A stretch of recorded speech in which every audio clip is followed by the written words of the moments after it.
சத்தம் வானில் தனித்திடவே எம் இயேசு மகாராஜனே வந்திடுவார். எக்கால சத்தம் வானில் தனித்திடவே எம் இயேசு மகாராஜனே வந்திடுவார். அந்த நாள் மிக சமீபமே, சுத்தர்கள் யாவரும் சேர்ந்திடவே. அந்த நாள் மிக சமீபமே, சுத்தர்கள் யாவரும் சேர்ந்திடவே. தேவய காலம் வானில் முழங்க, தேவாதி தேவனை சந்திப்போமே. எக்கால சத்தம் வானில் தொனித்திடவே எம் இயேசு மகாராஜனே வந்திடுவார். மாறிடினும் வல்லவர் வாக்கு தான் மாறிடரே. வானமும் பூமியும் மாறிடினும் வல்லவர் வாக்கு தான் மாறிடாதே. தேவதூதர் பாடல் தொனிக்க, தேவன் அவரையே தரிசிப்போமே. எக்கால சத்தம் வானில் தொனித்திடவே எம் இயேசு மகாராஜனே வந்திடுவார்.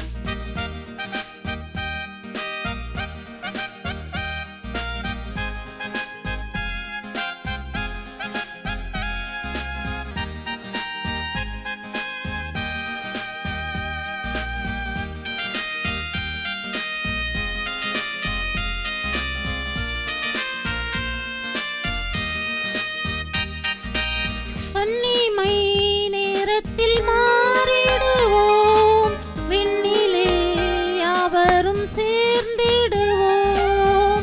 கன்னிமை நேரத்தில் மாறிடுவோம், விண்ணிலே யாவரும் சேர்ந்திடுவோம். கண்ணீர் கவலை அங்கே இல்லை, கர்த்தர் தாமே வெளிச்சமாவார். எக்கால சத்தம் வானில் தொனித்திடவே எம் இயேசு மகாராஜனே வந்திடுவார். எக்கால சத்தம் வானில் தொனித்திடவே எம் இயேசு மகாராஜனே வந்திடுவார். நம் இரட்சகரும் ஆண்டவருமாகிய இயேசு கிறிஸ்துவின் ஈடு இணையற்ற நாமத்திலே அன்பு சகோதர சகோதரர்களுக்கு எழுந்துகட்டும் ஊழியத்தின் சார்பாக என்னுடைய வாழ்த்துக்களை தெரிவித்துக் கொள்கிறேன். உங்களுக்கு சமாதானம் உண்டாவதாக. இன்று பரத்திலிருந்து ஆசீர்வாதம் என்கிற தலைப்பிலே சில வசனங்களை நாம் தியானிப்போம். ஆசீர்வாதம் என்கிற தமிழ் வார்த்தைக்கு ஆங்கிலத்திலே blessing, benefit, advantage, divine favour, gift of God's grace என்று சில வார்த்தைகள் ஆங்கிலத்திலே கொடுக்கப்பட்டு இருக்கிறது. பொதுவாக ஆசீர்வாதத்தை விரும்பாதவர்கள் இல்லை. ஆசீர்வாதம் என்கிற அருமையான வார்த்தை எல்லா மக்களும் விரும்புகிற, ஏற்றுக்கொள்ளுகிற, காத்திருக்கிற ஒரு அருமையான வார்த்தை. ஆசீர்வாதங்களே 3 வகையாக நாம் பிரிக்கலாம். 3 வகையான ஆசீர்வாதங்கள் இந்த உலகத்தில் நமக்கு உண்டு. ஒன்று மெட்டீரியல் பிளெஸ்ஸிங், அதாவது பொருளாதாரம் சம்பந்தமான ஆசீர்வாதம், உலக நன்மைகள் சம்பந்தமான ஆசீர்வாதம். படிப்பு, பட்டம், வேலை, செல்வம், வீடு, நிலம், கார், பங்களா, இவைகள் போன்ற உலக சம்பந்தமான ஆசீர்வாதங்கள், அதை மெட்டீரியல் பிளெஸ்ஸிங் என்று சொல்லலாம். அடுத்தபடியாக ஃபிசிக்கல் பிளெஸ்ஸிங், சரீரம் சம்பந்தமான ஆசீர்வாதங்கள், நல்ல சுகமான பலமுள்ள திடகாத்திரமான சரீரம், நீண்ட ஆயுள் காலம், இன்னும் கணவன், மனைவி, பிள்ளைகள், பிள்ளைகளின் பிள்ளைகள், எவ்விதமாக சரீர சம்பந்தமான ஆசீர்வாதங்களும் உண்டு. அடுத்ததாக ஸ்பிரிச்சுவல் பிளெஸ்ஸிங்ஸ், ஆவிக்குரிய ஆசீர்வாதங்கள். ஆவிக்குரிய ஆசீர்வாதங்கள் எவைகள் என்றால், பாவ உணர்வு அடைந்து மனம் திரும்புதல், பரிசுத்த ஆவியானுடைய அபிஷேகம், கிருபை வரங்களை பெற்றுக்கொள்ளுதல், ஆவியின் கனிகளை பெற்றுக்கொண்டு ஆவியின் கனி கொடுக்கிற வாழ்க்கை வாழுதல், பரலோகத்தினராய் வாழ்ந்து கொண்டு இருக்கிற தேவாதிதேவன் விரும்புகிற ஒரு வாழ்க்கை. அவ்விதமாக 3 வகையான ஆசீர்வாதங்கள் இந்த உலகத்திலே உண்டு. Material blessing, physical blessing and spiritual blessing. பொதுவாக இவைகள் வித்தியாசமான முறையில் இருந்தாலும் உலகத்தின் பார்வையிலே, உலக மக்களின் பார்வையிலே ஆசீர்வாதம் என்பது அதிகமாக அவர்கள் கண்ணுக்கு படுவது, தென்படுவது மெட்டீரியல் பிளெஸ்ஸிங், உலக ஆசீர்வாதங்கள் தான். அதைத்தான் ஆசீர்வாதம் என்று ஜனங்கள் புரிந்து வைத்திருக்கிறார்கள். அதைத்தான் அவர்கள் ஆசீர்வாதம் என்றும் சொல்லுவார்கள், நம்புவார்கள். மெட்டீரியல் பிளெஸ்ஸிங் என்று சொல்லும்போது நன்றாக தெரியும் நமக்கு பொருளாதாரம், உலக வாழ்க்கைக்கு தேவையான சகலவிதமான நன்மைகள். ஆனால் வெளிப்படுத்தின விசேஷம் 3:17 வாசித்தோமானால், வெளிப்படுத்தின விசேஷம் 3:17 சொல்கிறது, நீ நிர்பாக்கியமுள்ளவனும் பரிதவிக்கப்படத்தக்கவனும் தரித்திரனும் குருடனும் நிர்வாணியுமாய் இருக்கிறதை அறியாமல் நான் ஐஸ்வர்யவான் என்றும் எனக்கு குறைவுமில்லை என்றும் சொல்லுகிறபடியினால் என்று வெளிப்படுத்தின விசேஷம் 3:17 சொல்லுகிறது. அதாவது இந்த வெளிப்படுத்தின விசேஷம் 3ஆம் அதிகாரத்தில் நாம் பார்க்கும்போது இது லவோதிக்கா சபையை குறித்த செய்தியாக இருக்கிறது. லவோதிக்கா சபை மக்கள், அந்த லவோதிக்கா பட்டணம் ஒரு பிஸ்னஸ், வியாபார சம்பந்தமான பட்டணம். ஏராளமான போக்குவரத்து அங்கு உண்டு, வியாபாரங்கள் உண்டு. சனங்கள் அந்த நாட்களிலே மிக செழிப்பாக அங்கு வாழ்ந்து கொண்டிருந்தார்கள். ஆகவே பொருளாதார சம்பந்தமான எல்லா ஆசீர்வாதங்களையும் அவர் பெற்றிருந்தார்கள் அந்த லவோதிக்கா சபை மக்கள். ஆகவே அந்த மக்கள், நாங்கள் ஒரு குறையும் இல்லாதவர்கள், ஆசீர்வதிக்கப்பட்ட மக்கள் என்று எண்ணிக்கொண்டிருந்தார்கள். ஆனால் ஆவிக்குரிய சம்பந்தமான விஷயங்களிலே அவர்கள் தரித்திரராயிருந்தார்கள். அதைத்தான் இந்த வசனம் சொல்கிறது, நீ நிர்பாக்கியம் உள்ளவனும் பரிதவிக்கப்படத்தக்கவனும் தரித்திரனும் குருடனும் நிர்வாணியுமாய் இருக்கிறதை அறியாமல் நான் ஐஸ்வர்யவான் என்றும் எனக்கு ஒரு குறையும் இல்லை என்று சொல்லுகிறாய் என்று இந்த வார்த்தை குறிப்பிடுகிறது. பரிதவிக்கப்படத்தக்க மக்கள் என்றால் ஆவிக்குரிய விஷயத்திலே மிக ஒரு பரிதாபமான நிலையிலே அவர்கள் இருந்தார்கள் லவோதிக்கா சபை மக்கள்.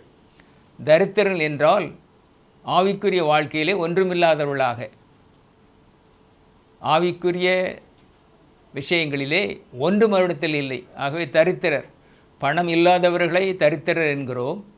அதே போல் ஆவிக்குரிய எந்த ஆசீர்வாதமும் நன்மை இல்லாத அவர்களை தரித்திரர் என்று இந்த வார்த்தை குறிப்பிடுகிறது. குருடர்கள் என்றால் சரீரத்திலே கண் இருக்கிறது, ஆனாலும் அவருடைய ஆவிக்குரிய கண் இன்னும் அடைக்கப்பட்டு இருக்கிறபடியினால், ஆவிக்குரிய விஷயங்களை பார்க்க முடியாதவர்களாக அவர்கள் இருந்தபடினால் அவர்களை குருடர்கள் என்றும் நிர்வாணிகள் என்றும், நிர்வாணிகள் என்றால் ஆடை இல்லாமல் இருக்கிறதை நிர்வாணம் என்று சொல்லுவோம். ஆக அவர்கள் நன்றாக செல்வந்தர்கள், நல்ல விலையுயர்ந்த ஆடைகளைத்தான் அணிந்திருந்தார்கள். ஆனால் அவர்கள் நிர்வாணிகள் என்று எதை ஆவியானவர் குறிப்பிடுகிறார் என்றால், அவர்களிடத்திலே ஆவிக்குரிய ஆசீர்வாதமாகிய அந்த ஆவிக்குரிய ஆடையாகிய வெண் வஸ்திரமும் நீதியின் சால்வை இல்லாதவர்களாக இருந்தார்கள். அதாவது அவர்கள் மனம் திரும்பாதவர்களாக இருந்தார்கள். மனிதர்கள் மனம் திரும்புவதுதான் அவர்கள் ஆடை அணிந்தவர்களாக வேதம் அவர்களை குறிப்பிடுகிறது. மனம் திரும்பாதவர்களை நிர்வாணிகள் என்றுதான் வேதம் குறிப்பிடுகிறது. கேட்பதற்கு கடினமாக இருந்தாலும் ஆவிக்குரிய ஆடை, மனம் திரும்புதல், இரட்சிப்பின் வஸ்திரம், நீதியின் சால்வை என்று வேதம் மிக தெளிவாய் குறிப்பிடுகிறது. ஆக மனம் திரும்புகிற இடத்தில்தான் இரட்சிப்பின் வஸ்திரமும் நீதியின் சால்வையும் காணப்படும். அது இல்லாதவர்களை நிர்வாணிகள் என்றுதான் பரிசுத்த ஆவியானவர் அவர்களை அழைக்கிறார். ஆகவே இந்த லவோதிக்கேயா சபை மக்கள் நிர்பாக்கியமுள்ளவர்களும் பரிதவிக்கப்பட வேண்டியவர்களும் தரித்திரரும் குருடரும் நிர்வாணியுமாய் இருந்தார்கள். ஆனால் உலக சம்பந்தமான காரியங்களிலே மிகுந்த செல்வந்தர்களாய் செழிப்பாய் வாழ்ந்து கொண்டிருந்தார்கள். ஆகவே உலகத்தின் பார்வையிலே ஆசீர்வாதம் என்பதும் ஆவிக்குரிய பார்வையில் ஆசீர்வாதம் என்பதற்கும் மிகப்பெரிய வித்தியாசம் இருக்கிறது. லூக்கா 1:28 வாசித்தோமானால், மரியாளிடத்தில் தேவதூதன் சொல்கிறான், அவள் இருந்த வீட்டில் பிரவேசித்து, கிருபை பெற்றவளே வாழ்க, கர்த்தர் உன்னுடனே இருக்கிறார், ஸ்திரீகளுக்குள்ளே நீ ஆசீர்வதிக்கப்பட்டவள் என்று மரியாளிடத்திலே தேவதூதன் சொல்கிறான். நீ எல்லா ஸ்திரீகளுக்குள்ளும் நீதான் ஆசீர்வதிக்கப்பட்டவள் என்று மரியாளிடத்திலே தேவதூதன் சொல்கிறான். ஆனால் இப்பொழுது இவள் கர்ப்பவதியாகி குழந்தை பெறப்போகிறாள். ஆனால் அவள் திருமணம் ஆகாதவள். உலகத்தின் பார்வையிலே திருமணம் ஆகாமலே ஒரு ஸ்திரீ குழந்தை பெற்றால் அவளுக்கு என்ன பெயர் இருக்கும்? அவள் எப்படி உலகத்தின் மக்கள் பார்ப்பார்கள்? என்ன மதிப்பு மரியாதை அவள் மீது உலகம் வைக்கும்? மரியாளுக்கு அதே நிலைதான். ஆனால் தேவதூதன் சொல்கிறான், நீ ஸ்திரீகளுக்குள்ளேயே ஆசீர்வதிக்கப்பட்டவள் என்று தேவதூதன் சொல்கிறார். கேட்பதற்கு கடினமாக இருக்கலாம். அதை அப்பொழுதும் மரியாளும் அதை முழு மனதோடு ஏற்றுக்கொண்டிருக்க மாட்டாள். நான் எப்படி ஆசீர்வதிக்கப்பட்டவளாக இருக்க முடியும்? நீ ஒரு குழந்தையை பெறுவாய், நீ கர்ப்பவதியாகி ஒரு குழந்தையை பெறுவாய், பரிசுத்த ஆவியானவர் உன்மீது நிழல் இடுகிறபடியினாலே நீ ஒரு குழந்தையை பெறுவாய் என்று தேவதூதன் சொல்கிறானே. நான் அப்படி குழந்தை பெற்றெடுத்தால் மக்கள் என்னை குறித்து என்ன எண்ணுவார்கள்? எனக்கு நியமிக்கப்பட்டு இருக்கிற யோசேப்பு என்னை ஏற்றுக்கொள்வானா? என்னை எப்படி எண்ணுவான் என்று மிகவும் கலங்கி போயிருப்பாள், திகைத்து போயிருப்பாள். ஆனால் அவளைத்தான் நீ ஸ்திரீகளுக்குள்ளே ஆசீர்வதிக்கப்பட்டவள் என்று தேவதூதன் குறிப்பிடுகிறான். ஆகவே என் அன்பு சகோதர சகோதரிகளே, உலக மக்களின் பார்வைக்கும் தேவாதி தேவனுடைய பார்வைக்கும் ஆசீர்வாதம் என்பதற்கு மிகப்பெரிய வித்தியாசம் உண்டு. இன்னும் பார்த்தோமானால், வேதத்தின் பார்வையிலே ஆசீர்வாதம் என்றால் என்ன என்று பார்க்கும்போது, ஆதியாகமத்திலே 32ஆம் அதிகாரத்திலே நாம் பார்க்கிறோம், யாக்கோபு என்கிற ஒரு தெய்வ மனிதனை குறித்து வேதம் அவருடைய சரித்திரத்தை ஆதியாகமத்திலே நமக்கு வெளிப்படுத்தி காட்டுகிறது. அவன் தன்னுடைய மாமனாராகிய லாபான் வீட்டிலே 20 ஆண்டுகள் மந்தையை மேய்த்து கொண்டு, லாபானுடைய 2 மகளையும் திருமணம் செய்து கொண்டு 20 ஆண்டுகள் அங்கே இருந்தான். ஏராளமான ஆடு மாடுகளை மந்தையை அவன் சம்பாதித்து கொண்டான். ஒரு நாளிலே கர்த்தர், இவனுடைய சொந்த இடத்திற்கு போ, கானான் தேசத்துக்கு புறப்பட்டு போ, உன்னுடைய முற்பிதாக்கள் இடத்திற்கு புறப்பட்டு போ என்று சொன்னபோது மாமனாரிடத்தில் சொல்லாமல் கொள்ளாமல் புறப்பட்டு வந்து விடுகிறான். புறப்பட்டு அவன் பிரயாணம் பண்ணி கொண்டு இருக்கும்போது அவனுடைய சகோதரர் ஏசாவனை சந்திக்க வருகிறான் என்று கேள்விப்படுகிறான். இவன் ஏசாவை ஏமாற்றி அவனுடைய சுதந்திரத்தை பெற்றுக்கொண்டவன். ஆகவே இவன் அவனுக்கு பயப்படுகிறான். ஒருவேளை அவன் என்னை கொலை செய்து விடலாம் என்றும் எண்ணுகிறான். ஆனாலும் அவன் எல்லா மந்தைகளையும் ஆடு மாடுகளையும் தன்னுடைய எல்லா மனைவி பிள்ளைகளையும் அவன் அக்கறைப்படுத்திவிட்டு யாப்போக்கு நதி ஓரத்திலே தன்னந்தனியாக அவன் ஜெபிக்கிறான். ஜெபிக்கும்போது அவன் தேவதூதன் தரிசனமாக அவரை பிடித்து கொண்டு, அவனை பற்றி பிடித்து கொண்டு, நீர் என்னை ஆசீர்வதித்தால் ஒழிய உம்மை போக விடேன் என்று வைராக்கியமாய் ஜெபிக்கிறான். அப்பொழுது இதோ பொழுது விடிய போகிறது, விடு, என்னை விடு என்று சொல்லும்போது, நீர் என்னை ஆசீர்வதித்தால் ஒழிய உம்மை போக விடேன் என்று சொல்கிறான். அப்பொழுது உன் பெயர் என்ன என்று கேட்கும்போது அவன் என் பெயர் யாக்கோபு என்று சொல்கிறான். அதற்கு அவனுக்கு கொடுக்கப்படுகிற பதில், இனிமேல் நீ யாக்கோபு என்று அழைக்கப்படுவதில்லை, இஸ்ரவேல் என்று அழைக்கப்படுவாய். யாக்கோபு என்றால் எத்தன், திருடன் என்று பொருள்.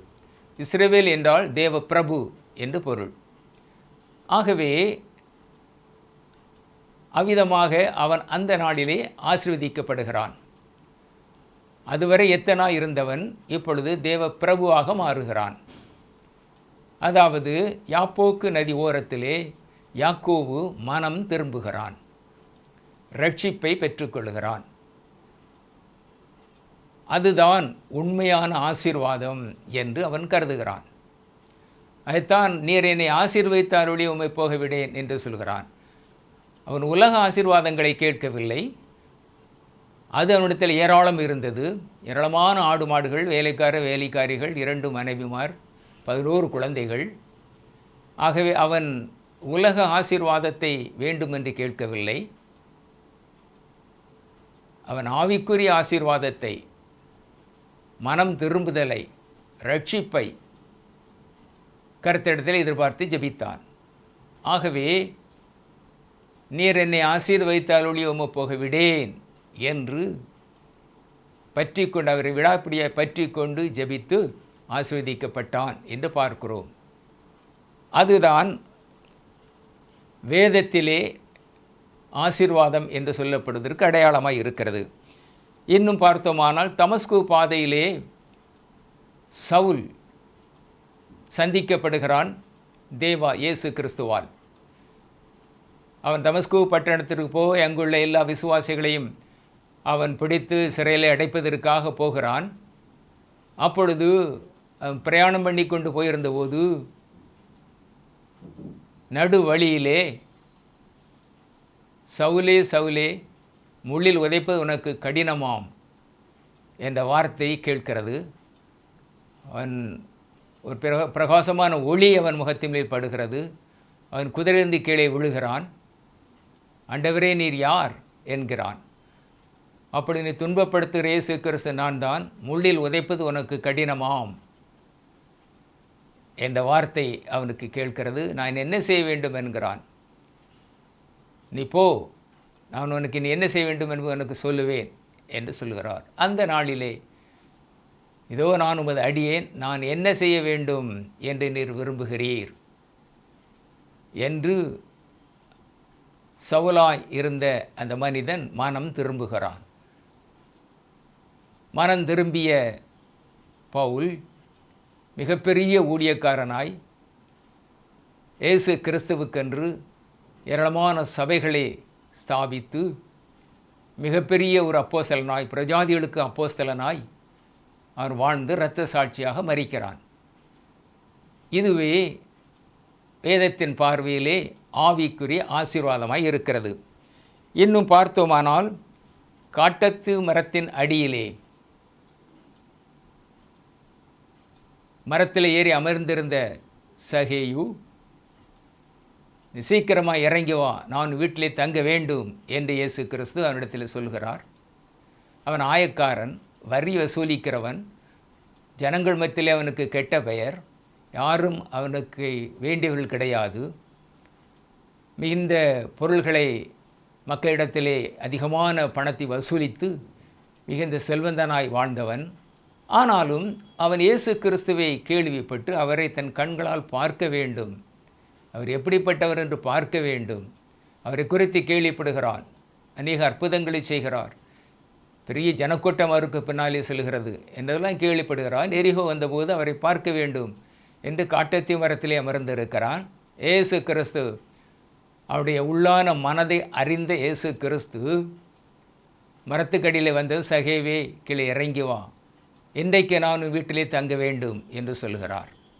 வேக வேகமாக இறங்கி அவரை அழைத்து கொண்டு போகிறான். வழியிலே அவன் சொல்லுகிறான், ஜனங்கள் எல்லோரும் இவன் ஒரு பாவியான மனிதன், இவன் வீட்டுக்கு எப்படி இயேசு கிறிஸ்து தங்கும்படியாக போகிறார் என்று முறுமுறுத்து கொண்டே பின்னாலே வருகிறார்கள். அப்பொழுது அவன் தானாக சொல்லுகிறான், ஜனங்களிடத்திலே நான் அநியாயமாக வாங்கியிருந்தால் 4 மடங்கு திரும்ப கொடுக்கிறேன். என்னுடைய சொத்துக்களை எல்லாம் விற்று பாதியை நான் ஏழைகளுக்கு கொடுக்கிறேன் என்று தானாக பாவத்தை அறிக்கையிட்டு அதற்கு பரிகாரத்தையும் தேடிக்கொள்கிறான். அந்த நாளிலே சகேயு ஆசீர்வதிக்கப்பட்டான். அது ஆவிக்குரிய ஆசீர்வாதம். இன்னும் பார்த்தோமானால் சீகார் பட்டணத்திலே யாக்கோபின் கிணற்றருகே ஒரு ஸ்திரீ இயேசு கிறிஸ்துவை சந்திக்கிறாள். இயேசு கிறிஸ்து இந்த குடிக்க எனக்கு தண்ணீர் தா என்று கேட்கிறார். அவள், நீ யூதனாயிருக்க சமாரிய ஸ்திரியாய் என்னிடத்தில் எப்படி தண்ணீர் கேட்கிறீர் என்று கேட்கிறாள். இயேசு கிறிஸ்து, நான் யாரென்று அறிந்திருந்தால் நீயே என்னிடத்தில் தண்ணீர் கேட்டிருப்பாய். நீ ஒரு காலம் உனக்கு தாக உண்டாதபடிக்கு ஜீவ தண்ணீரை கொடுத்திருப்பேன் என்று சொல்கிறார். அவள், நீர் யார் என்று ஆச்சரியத்தோடு கேட்கிறார். பிறகு அறிந்து கொள்கிறார். அவருடைய பேச்சிலிருந்து அவருடைய வாழ்க்கையின் ரகசியம் அத்தனையும் அவர் அறிந்திருக்கிறார் என்று அறிந்து, இவர் சாதாரண ஒரு யூதன் அல்ல, இவர்தான் இயேசு கிறிஸ்துவாக இருக்க வேண்டும் என்று அறிந்து ஊருக்குள்ளே ஓடி எல்லா ஜனங்களும் அழைத்து கொண்டு வருகிறாள். அன்று அவள் பெற்றுக்கொண்டதுதான் சமாரியா ஸ்திரீ அந்த கிணற்றரு யாக்கோபின் கிணற்றருகளை பெற்றுக்கொண்டது தான் ஆவிக்குரிய ஆசீர்வாதம், நிரந்தரமான ஒரு ஆசீர்வாதம். ஆகவே அன்பு தேவ ஜனமே, மக்களின் பார்வைக்கு ஆசீர்வாதம் என்பதும் வேதத்தின் பார்வைக்கு ஆசீர்வாதம் என்பதிலும் மிகப்பெரிய வித்தியாசம் இருப்பதை நாம் இங்கு பார்க்கிறோம். இன்னும் ஆவிக்குரிய ஆசீர்வாதம் தான் உண்மையான ஆசீர்வாதம் என்றும் வேதம் நமக்கு பல வசனத்தின் மூலமாக சொல்லுகிறது. எபேசியர் 1:3 வாசித்தோமானால், நம்முடைய கர்த்தராகிய இயேசு கிறிஸ்துவின் பிதாவாகிய தேவனுக்கு ஸ்தோத்திரம், அவர் கிறிஸ்துவுக்குள் உன்னதங்களிலே ஆவிக்குரிய சகல ஆசீர்வாதத்தினாலும் நம்மை வைத்திருக்கிறார். எபேசு சபை மக்களுக்கு பவுல் அப்போஸ்தலன் எழுதும்போது இதை குறிப்பிடுகிறார். ஒரு அருமையான சபை அங்கு கட்டப்படுகிறது. ஏராளமான மக்கள் இயேசு கிறிஸ்துவை இரட்சகராய் ஆண்டவராய் ஏற்றுக்கொண்டு இயேசுவை ஆராதிக்க ஆரம்பிக்கிறார்கள். ஒரு ஆவிக்குரிய சபையாக எபேசு சபை மாறுகிறது. அப்பொழுது நம்முடைய கர்த்தராகிய இயேசு பிதாவாகிய தேவனுக்கு ஸ்தோத்திரம், அவர் கிறிஸ்துவுக்குள் உன்னதங்களிலே ஆவிக்குரிய சகல ஆசீர்வாதத்தினாலும் நம்மை வைத்திருக்கிறார் என்று எபேசு சபைக்கு பரிசுத்த பவுல் அப்போஸ்தலர் எழுதுகிறார். ஆகவே உங்களுக்கு பணம் வந்து விட்டது, பொருள் வந்து விட்டது, உங்கள் பிஸ்னஸ் வளர்ந்து விட்டது, ஒரு ஆசீர்வாதத்தும் குறைவில்லை, பணத்திற்கு குறைவில்லை என்ற நிலையிலே அவர் அவளுக்கு சொல்லவில்லை. இயேசு கிறிஸ்துவை ஏராளமான மக்கள் இரட்சகராய் ஆண்டவராய் ஏற்றுக்கொண்டு சபையிலே இணைந்தபடியினால், மனம் திரும்பினபடியினால், சபையை வளர ஆரம்பித்தபடியினால் அந்த ஆவிக்குரிய ஆசீர்வாதத்தை குறிப்பிட்டு தான் பவுல் அப்போஸ்தலன் இந்த வார்த்தையை சொல்கிறார். தேவனுக்கு ஸ்தோத்திரம், அவர் கிறிஸ்துவுக்குள் உன்னதங்களிலே ஆவிக்குரிய சகல ஆசீர்வாதங்களினாலும் உங்களை வைத்திருக்கிறார். என் அன்பு தேவ ஜனமே, ஆசீர்வாதம் தேவை என்பதெல்லாம் இன்று உலக மக்கள் உலக ஆசீர்வாதத்தை தான் எதிர்பார்த்து காத்து கேட்டுக்கொண்டே இருக்கிறார்கள். நான் ஆசீர்வதிக்கப்பட்டவள், ஏனென்றால் நான் இயேசு கிறிஸ்துவை இரட்சகராய் ஆண்டவராய் ஏற்றுக்கொண்டு மனம் திரும்பி இருக்கிறேன். ஆகவே நான் ஆசீர்வதிக்கப்பட்டவள் என்று அந்த உணர்வு ஏராளமான மக்களுக்கு இருப்பதே இல்லை. உலக மக்களும் இவர்கள் ஆசீர்வதிக்கப்பட்டவர்கள் என்று சொல்வதும் இல்லை, அவர்கள் சொன்னாலும் இவர்களது ஏற்றுக்கொள்வதும் இல்லை. உன்னதங்களின் ஆசீர்வாதங்களினாலே ஆசீர்வதிக்கப்பட்டு இருக்கிறோமா? ஆவிக்குரிய ஆசீர்வாதங்களினாலே ஆசீர்வதிக்கப்பட்டு இருக்கிறோமா என்பதுதான் கேள்வி. இன்னும் பார்த்தோமானால் ரோமர் 15:29 சொல்லுகிறது, நான் உங்களிடத்தில் வரும்போது கிறிஸ்துவனுடைய சுவிசேஷத்தின் சம்பூர்ணமான ஆசீர்வாதத்தோடு வருவேன் என்று அறிந்திருக்கிறேன் என்று பவுல் அப்போஸ்தலர் ரோம சபைக்கு மக்களுக்கு எழுதுகிறார். நான் உங்களிடத்தில் வரும்போது கிறிஸ்துவனுடைய சுவிசேஷத்தின் சம்பூர்ணமான ஆசீர்வாதத்தோடே உங்களிடத்தில் வருவேன். பாருங்கள், சுவிசேஷத்தின் சம்பூர்ணமான ஆசீர்வாதம். சுவிசேஷம் என்பது நற்செய்தி. நற்செய்தி என்றால் இயேசு கிறிஸ்து பாவிகளாய் நமக்காக தன்னுடைய இரத்தத்தை சிந்தி சிலுவிலே மரித்து அடக்கம் பண்ணப்பட்டு உயிர்த்தெழுந்து என்றும் பிதாவின் வல்லபாசில் அமர்ந்து பரிந்து பேசிக்கொண்டு இருக்கிறார். இயேசு கிறிஸ்து ரத்தம் நம்முடைய சகல பாவங்களையும் கழுவி சுத்திகரிக்கும். அவர் மீண்டும் உயிர்த்தெழுந்த அவர் மீண்டும் இந்த பூலோகத்திலே நியாயாதிபதியாய் வருவார் என்பதுதான் நற்செய்தி, என்பதுதான் சுவிசேஷம். ஆகவே இந்த சுவிசேஷத்தின் சம்பூர்ணமான ஆசீர்வாதம், சுவிசேஷத்தின் சம்பூர்ணமான ஆசீர்வாதம் என்று சொல்லும்போது மனம் திரும்புதலிலிருந்து பரலோகத்தில் பிரவேசிக்கும் வரை நாம் பெற்றுக்கொள்கிற ஆவிக்குரிய ஆசீர்வாதங்கள், ஆவிக்குரிய அனுபவங்கள், அதை சம்பூர்ணமான ஆசீர்வாதம் என்று வேதம் குறிப்பிடுகிறது. ஆகவே பவுலப்போஸ்தலன் சபைக்கு சொல்கிறார், நான் சுவிசேஷத்தின் சம்பூர்ணமான ஆசீர்வாதம் கூட உங்களிடத்தில் வருவேன் என்று குறிப்பிடுகிறார். இன்னும் பார்த்தோமானால் மத்திய 6:33 வாசிக்கும் போது, முதலாவது தேவனுடைய ராஜ்யத்தை அவருடைய நீதியும் தேடுங்கள், அப்பொழுது இவைகளெல்லாம் உங்கள் கூட கொடுக்கப்படும் என்று வேதம் தெளிவாய் நமக்கு சொல்கிறது. இயேசு கிறிஸ்துவே குறிப்பிட்டு இருக்கிறார். முதலாவது தேவனுடைய ராஜ்யத்தை தேடுங்கள். எப்படியாவது நாம் பரலோக ராஜ்யத்தில் பிரவேசித்து விட வேண்டும். இந்த உலக ஓட்டத்திற்கு பிறகு, இந்த உலக வாழ்க்கையில் நான் சந்தோஷமாய் சமாதானமாய் வாழ்ந்து இந்த ஓட்டத்தின் முடிவிலே நான் பரலோக ராஜ்யத்திலே பிரவேசித்து விட வேண்டும் என்கிற ஆவிக்குரிய ஆசீர்வாதத்தின் எதிர்பார்ப்போடு வாழ்வதுதான் தேவாதீத நம்மை குறித்து வைத்திருக்கிற திட்டம். அவருடைய சித்தமும் அதுவே. ஆகவே முதலாவது நாம் தேவனுடைய ராஜ்யத்தை அவருடைய நீதியும் தான் தேட வேண்டும். எப்படியாவது பரலோக ராஜ்யத்தில் நான் பிரஜையாய் மாற வேண்டும் என்பதுதான் நம்முடைய ஒரே எதிர்பார்ப்பாய், நோக்கமாய், குறிக்கோளாய் இருக்க வேண்டும். ஆகவே அன்பு தேவ ஜனமே, பரத்திலிருந்து வருகிற ஆசீர்வாதமே நிரந்தரமான ஆசீர்வாதம், உண்மையான ஆசீர்வாதம், பரிபூர்ணமான ஆசீர்வாதம், தெய்வீக ஆசீர்வாதம். உலக ஆசீர்வாதம் நமக்கு தேவை, அது தேவை என்று நம்ம இயேசு கிறிஸ்துவும் அறிவார். அவர் எல்லாவற்றையும் அதனதன காலத்தில் நேர்த்தியாக செய்து முடிப்பார். நாம் தேவனுடைய ராஜ்யத்தை நம்முடைய நீதியும் தேடும்போது மற்றெல்லாம் நமக்கு கூட கொடுக்கப்படும் என்ற ஒரு வாக்கு கொடுத்திருக்கிறார். மற்றவைகள் என்றால் உண்ண உணவு, உடுத்துக்கொள்ள ஆடை, இருக்க இடம், இவைகள் தான் மற்றவைகள் என்று வேதம் சொல்கிறது. மற்ற எல்லா ஆசீர்வாதத்தையும், உலக தேவைகள் எல்லாம் அவர் நமக்கு நிச்சயமாகவே கொடுப்பார். நாம் தேடுவது ஆவிக்குரிய ஆசீர்வாதமாக இருக்க வேண்டும். அப்படி நான் அதையே தேடும்போது உலக ஆசீர்வாதம் தேடாமலே நமக்கு நம்மை சேரும்.